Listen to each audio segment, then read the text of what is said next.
Hello बच्चों, let's read the question. So the question here is that which of the following structures is correctly organized from large to small. तो यहाँ पे हमें जो organisation देखनी है इन स्ट्रक्चर्स की वो साइज के अकॉर्डिंगली देखनी है कि कौन सा सबसे लार्ज है और उसके बाद स्मॉलेस्ट दिया होना चाहिए बाद में.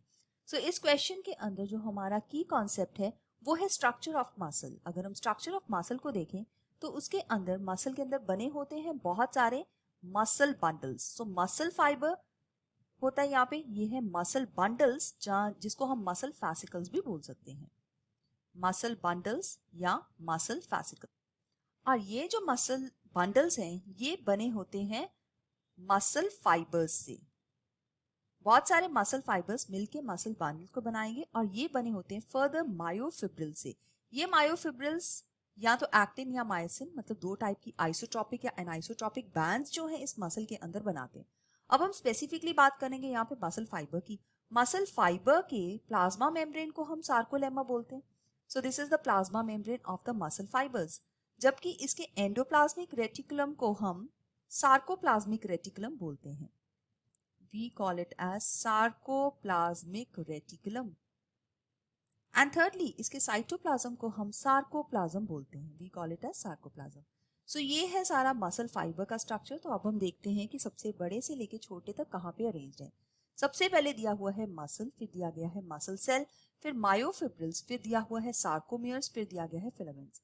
ये कंप्लीटली रॉन्ग है क्योंकि मायोफिब्रिल्स जो है वो मिल के जो है वो बनाती हैं सार्कोमियर. तो सार्कोमियर बहुत सारे मायोफिब्रिल से मिल के बना होता है बिकॉज सार्कोमियर जो होता है वो centre of the center of the eye band from one side to center of the eye band on the other side. That means center of the eye band को हम Z line बोलते हैं. तो ये यहाँ से लेके एक Z line से दूसरी Z line तक का स्ट्रक्चर होता है. तो ये रॉन्ग दिया गया है यहाँ पे. फिर हम देखते हैं मसल फाइबर्स जो कि मसल्स बनाती है. फिर हमारे पास सार्कोमियर्स, फिर हमारे पास फिलामेंट्स एंड फिर हमारे पास मायोफिब्रिल्स. अब हम देखते हैं कि जो मसल है उसके अंदर बहुत सारे, वो सबसे बड़ा स्ट्रक्चर है जिसके अंदर बहुत सारे मसल फाइबर्स होते हैं. जैसे हमने यहाँ पे देखा मसल फाइबर्स होते हैं और इस मसल फाइबर्स का जो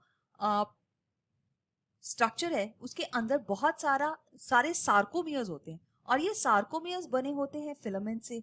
और फिलामेंट्स जो हैं वो क्या हैं, वो है myofibrils. So filaments or myofibrils मतलब यहाँ पे ये एक्टिन फिलामेंट्स हो सकते हैं या ये हो सकते हैं मायोसिन फिलामेंट्स.